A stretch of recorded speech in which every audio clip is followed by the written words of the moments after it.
talking to Ukrainians.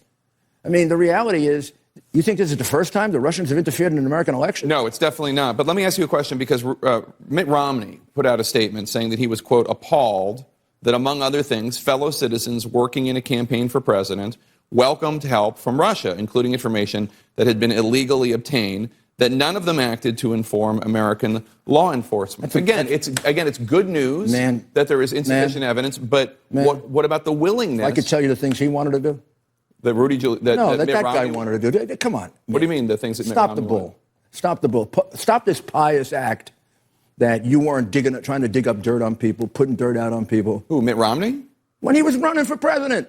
I ran against him. Right. So did John McCain run against him. But he wasn't accepting information from foreigners. I don't know if he was accepting information from foreigners. Who says that the president accepted information from foreigners? You mean people on his campaign might have done it? First of all, the Trump Tower meeting, I think, is what he was referring to, the willingness to sit down with Russians offering dirt on Hillary Clinton. That is what Mitt Romney seems to be talking about. What a hypocrite. But why is that any candidate in the whole world, in America, would take information negative from a foreign source? From a hostile foreign source? Who says it's even illegal?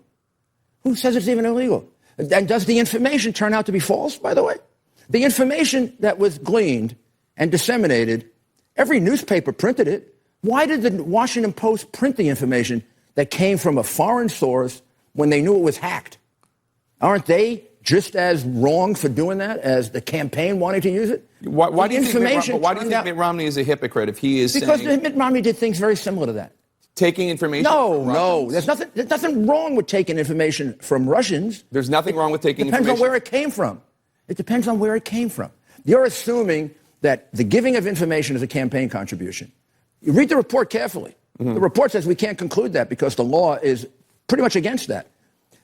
People get information from this person, that person, so you would have accepted information from Russians against a client, against a candidate if you were running in the presidential election? I probably wouldn't. I wasn't asked. I would have advised, just out of excess of caution, don't do it. I'll give you another thing. But you're saying there was nothing wrong with doing that.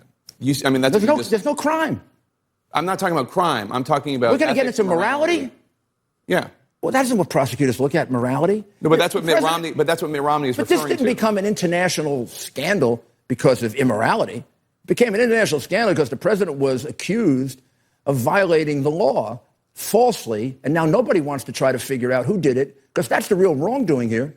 And the reality is. But you don't think this is immoral or unethical to take? Well, suppose help? I do. Yeah. I'm going to prosecute people for immoral. I'm not talking about the. I'm going to go look at every. I'd like to take a good look at Romney's campaign and see if there were any immoral or unethical things done by the people working for him that he didn't know about. If there weren't, then it was the only campaign in history because he's maybe as holier than the holiest one.